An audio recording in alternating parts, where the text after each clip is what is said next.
It's New Thought Tuesdays with our little post-Thanksgiving renewal. The power of forgiveness. The power of forgiveness. We're talking about freeing your heart and reclaiming your joy. Free your heart, reclaim your joy, and it all comes through the sense of forgiveness. That's what we're talking about today. We're going to be talking about how forgiveness restores emotional freedom and it opens the doors to joy.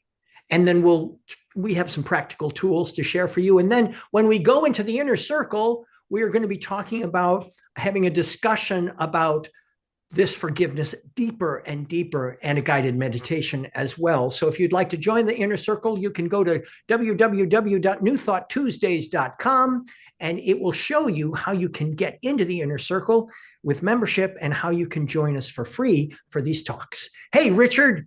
Thank you, Dean. Forgiveness. Forgiveness. Last week we talked about gratitude, and now we're going to talk about forgiveness. I love it. So I forgive myself. First, you got to forgive yourself. Well, see, you say that right off the bat, and I truly believe that. You know, when we think about forgiveness, when I think about forgiveness, generally speaking, I'm thinking about some sense of judgment or rancor. I have some blame, some shame that I'm throwing in the direction of someone else. Yeah. So we're talking about judgment, rancor, blame, shame. Any of those sound like spiritual practices to you? I don't think so. That sense of having my own sense of judgments and then just pushing them your way and making you bad and wrong. Well, first place we would like to start is that idea of being aware of what you hold those assessments, that blame, shame, regret, rancor toward yourself, and identifying where it is you can forgive yourself. But that's what we're going in today. Like, what is forgiveness and how do we use it? Yeah. You know, in a spiritual sense too, forgiveness is like, because we're all interconnected, if you're holding on to grudges against somebody else, you're really just holding on to grudges against yourself, because we're all interconnected. And it's that emotion of anger, resentment that you're holding, you know, you're throwing, like you said, you're tossing it towards somebody else. It just bounces back to you. It's a reciprocal universe. What do you put out, you get back.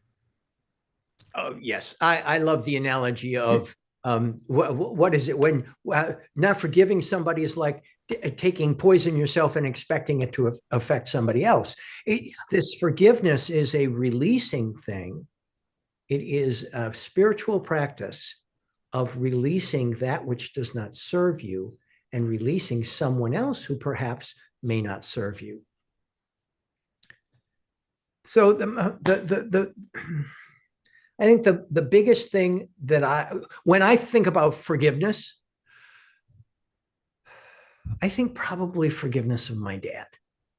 That was a forgiveness path that I was on for a long time. And I held a great deal of rancor towards this man who I don't hold any of this anymore. I've found that the forgiveness path has brought me onto a path of love, which I'm committed to. And in the process, spiritual doors just opened. As I have released the rancor against or about my dad or people in my life, it has opened doors for me of freedom.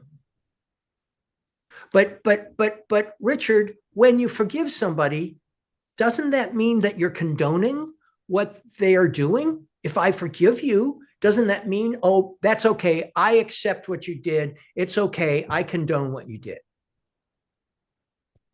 Yeah. So it is not. No, here's the thing. You know, you're talking about your own life, and I'll talk about my personal stuff too, is when I was going through a divorce and fighting over custody of our daughter. There was a lot of anger and resentment thrown out. And through my spiritual practices, was able to work through that. And now my wife and I have a really good ex-wife, have a really good relationship. And so isn't that what you want to create? is great relationships with people. And if you can learn to forgive and not hold on to grudges and resentment, then you can heal not only yourself, but the people around you. Yes. And so, I was doing this spiritual practice. Um, well, it's called, what is it called? It's an NLP program thing where you go in and you go back in history and something that you didn't forgive way back when, and you forgive it at that point, and then everything else that led up to this point here today is forgiven, and it shifts the whole thing. It shifts your whole past history. And now you can move forward feeling good about yourself because you were able to forgive from way back then and take that forward. And so, And just to go back to the point we were comically kind of making, in that forgiveness does not mean that you're condoning what somebody did. yeah, Oftentimes people stop their path of forgiveness because they believe that's an expression of condoning some horrible thing that has happened. And that is not essential. That's not involved in the idea of forgiveness. It's really an idea of recognizing, as you were saying earlier, Rich, that we are all one. yeah, And that this holding on to the rancor, holding on to the judgment, holding on to that fear, doubt, worry, anger, hatred, when you are holding on to that, doesn't it just make sense that it's affecting you? And even if you express anger toward the other person, yeah, it may get through to them, but you're walking around in this angry place. Anger, hatred. Can you imagine? Better to have hatred and keep it close and have it and experience it every day when you are holding on to it, or better to say, you know what? I'm going to begin my path to forgiveness with authentically releasing this person in forgiveness for what they've done, even when I don't condone it.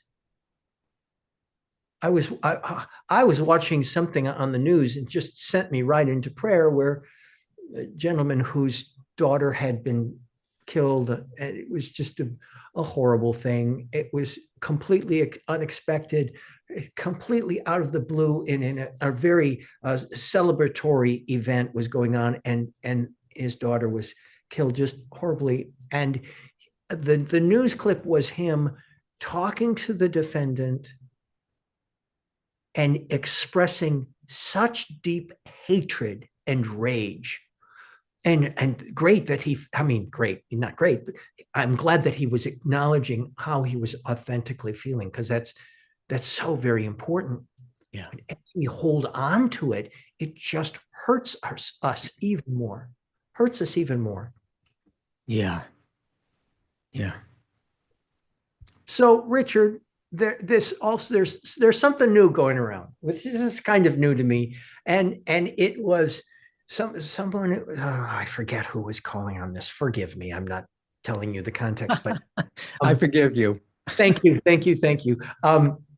Someone was saying, well, this whole thing of forgiveness, it's making the victims, and that was the word that they used, feel as though they have to forgive, or else the burden is on them to forgive.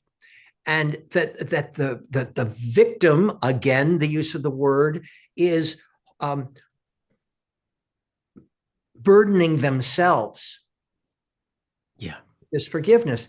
And I think the whole thing of that is the idea of, if you're still in that victim consciousness where you're blaming, shaming, regretting something, you have to work gently with yourself, authentically with yourself, to release the blame, the shame, and the victim consciousness as you are embracing more trust.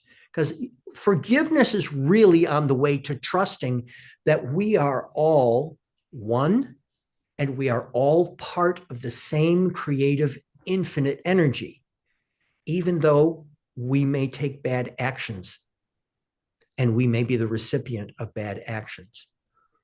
having a sense of trust, releasing that blame, shame, and regret is so essential to my own well-being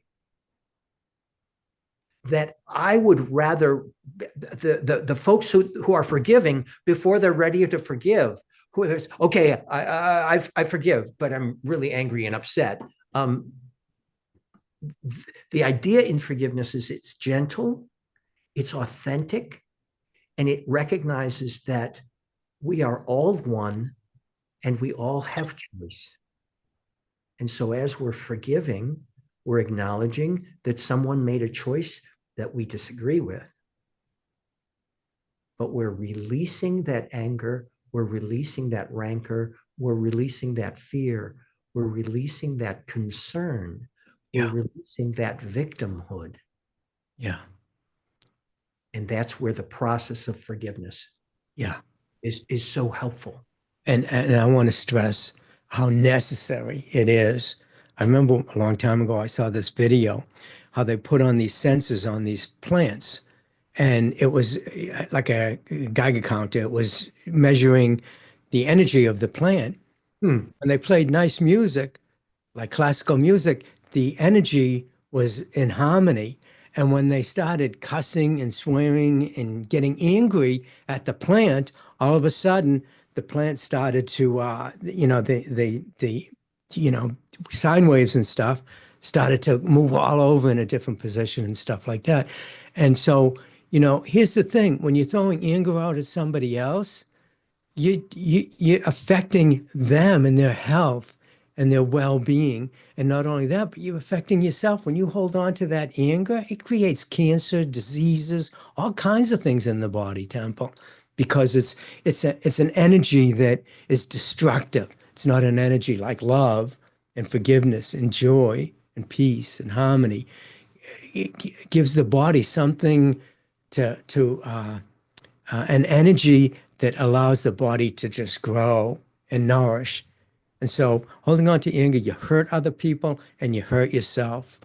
And we don't want to do that. So it's really important to learn how to forgive. And so you can do that with us, join us for New Thought Tuesdays. And Dean Regan has his practice, right? Where you Living in concert with life. Come see me at deanregan.com. And Rich, of course, has got the Infinite Filmmaker. Yeah. This is how you can reach us, so we can help you and we can coach you through. We can be your guides, your spiritual guides, and your spiritual support. It's kind of what we love to do. It's what we do at New Thought Tuesdays, and it's what when we come together here, and it's what we do in each of our individual practices. Yeah. I love how you're talking about, I love things like the Geiger counter for the plants. The plants were responding in this way. It's like, okay, that kind of stuff is just kind of cool to me. But it just brings out the idea that doesn't it just make good sense? Yeah. That as you're railing against the world with anger, with resentment, with judgment, that it creates a world for yourself and those around you, and it increases your stress and it reduces your sense of well-being. So this idea of forgiveness, and it's only one in a series of tools that we use in our spiritual practice. The idea of forgiveness is such a wellness consciousness. It's such a spiritual consciousness. To have true forgiveness allows me to connect up with my sense of faith that something is going on here that is quite amazingly infinite, and that I have the power to utilize it, and to embrace it, and to gracefully use it in my life. Exactly. And that power is within each and every one of us. We have the ability and the power to forgive. It's within us.